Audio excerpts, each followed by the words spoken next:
Happening today, fans are back for the first time in years for what's known as the world's greatest college weekend. It's Little 500 weekend at Indiana University. The director of IU's Student Foundation is on the line with me. Andrea Hardesty, good morning to you. Good morning. So glad to have some time with you. This is the first normal race in 3 years for an environment that is spent by most in 4 years' time. That's a big deal.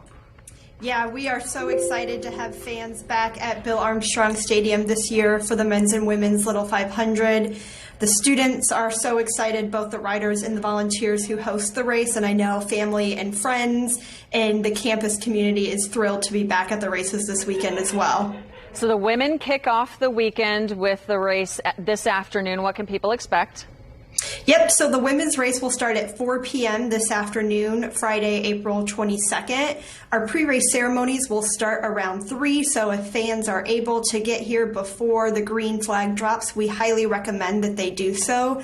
We have some exciting VIPs coming to the race this year, and we would love for fans to come out earlier to be able to see our pre-race ceremonies.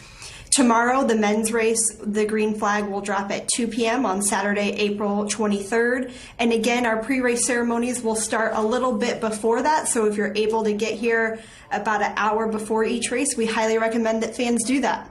Gosh, I'm getting goosebumps just watching some of our footage that we're playing of previous races, the flying dismount and mounting of the bikes. It's just awesome. Are there any changes from the last time fans were allowed inside Bill Armstrong Stadium that people need to know?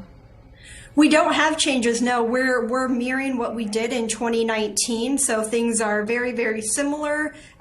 We've got just a different host of VIPs, and of course we've got almost a whole new field of riders and a different group of volunteers that put together this year's race. But other than that, things are going to be similar to how they were in 2019. We've got a great host of sponsors who will be at the race giving out swag and promoting their businesses. We've got our great partners at the IU concessions ready to supply fans with, sustain them with water and food and snacks for the weekend. And we are going to be in a pretty similar spot as we were in 2019. You couldn't ask for a better weather forecast. I know a lot of the traditions. Being an IU alum myself, you think about the sport of cycling. There are also a lot of parties around on and off campus, but there really is a goal and mission to this as well. I want to make sure that people know this is about scholarships.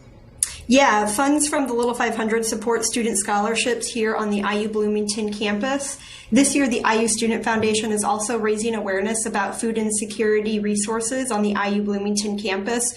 We know that that is something that students don't often talk about or don't like to share if they are experiencing food insecurity. So we have been partnering with the Division of Student Affairs and the Crimson Cupboard and the IU Foundation Marketing and Annual Giving Department this year to spread awareness about resources that are available on campus to students who are experiencing food insecurity. Specifically, IU has launched a meal point donation program in which students are able to donate their meal points and or apply to receive meal points if they are in need, which is really excellent. We are excited to be able to spread the word on that. Again, it's an important cause just like scholarships are.